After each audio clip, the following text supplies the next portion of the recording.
Hi all, I'm doctor மும்தா ஜெனஸ். அதாவது 1990களில் வந்து பார்த்தோம்னா சைல்டு ஒபிசிட்டி அப்படின்னக்கூடிய குழந்தைகளின் உடல் எடை அதிகரிப்புடைய எண்ணிக்கை வந்து 1,00,000க்கு கீழே தாங்க இருந்தது. அதுவே 2022க்கு மேல வந்து பார்த்தோம்னா 1,50,00,000க்கு மேல அதிகமாயிடுச்சு. இதுக்கு மெயின் ரீசன் என்னன்னு பார்த்தோம்னா அன்ஹெல்தியான லைஃப் ஸ்டைல் தான். குழந்தைங்க கேட்கறாங்க, அடம் பிடிக்கிறாங்க அப்படிங்கிறதுக்காக அவங்க கேட்கும் போதெல்லாம் ஜங்க் ஃபுட்ஸ், சாக்லேட்ஸ் இதெல்லாம் வாங்கி கொடுக்கறது தான். அது மாதிரி வந்து குழந்தைங்களை வெளியில விளையாட அனுமதிக்கிறோம்னா அது கிடையாது. அது மாதிரி வீட்டுக்குள்ளேயே இருக்கிறதுனால என்ன பண்றாங்க, ஹைஜீனிக்கா இருக்குன்னு வீட்லயே வச்சுக்கிறாங்க. வீட்ல இருந்தா வந்து mobile phones, TV, video games இதெல்லாம் அதிகமா வந்து யூஸ் பண்ணுவாங்க.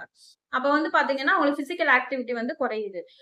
குழந்தைகளே வந்து உடல் பருமன் அதிகமாகும் போது அவங்களுக்கு வந்து இயர்லியாவே டைப் 2 டயபெட்டிஸ், அது மாதிரி தைராய்டு, பிசிஓடி, ஹார்மோனல் இம்பேலன்சஸ், அது மாதிரி கை வலி, கால் வலி, மூட்டு வலி, இந்த உடல் வலிகள் எல்லாம் உருவாகும். அது மாதிரி மன அழுத்தம் வந்து அதிகமாகுது.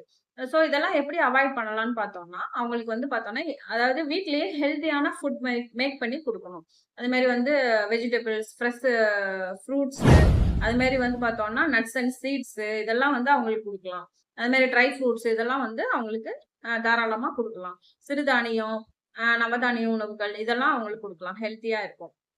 அது மாதிரி வந்து பார்த்தோம்னா, அவங்களுக்கு வந்து ஒரு நாளைக்கு ஒரு 1 ஹவராவது அவங்க வெளியில விளையாடுறதுக்கு அலோவ் பண்ணணும். அது மூலியமா அவங்களுக்கு பிசிக்கல் ஆக்டிவிட்டி வந்து அதிகமாகுது. அது மாதிரி வந்து பார்த்தோம்னா, அவங்களுக்கு வந்து அந்த மொபைல் ஃபோன்ஸ், டிவி யூஸ் பண்ணக்கூடிய டைமிங்க வந்து கம்மி பண்ணணும். அதாவது குழந்தைங்களுடைய ஆரோக்கியம் வந்து பார்த்தோம்னா, நம்ம கையில தாங்க இருக்கு. கண்டிப்பா ஃபாலோ பண்ணுங்க. Thank you.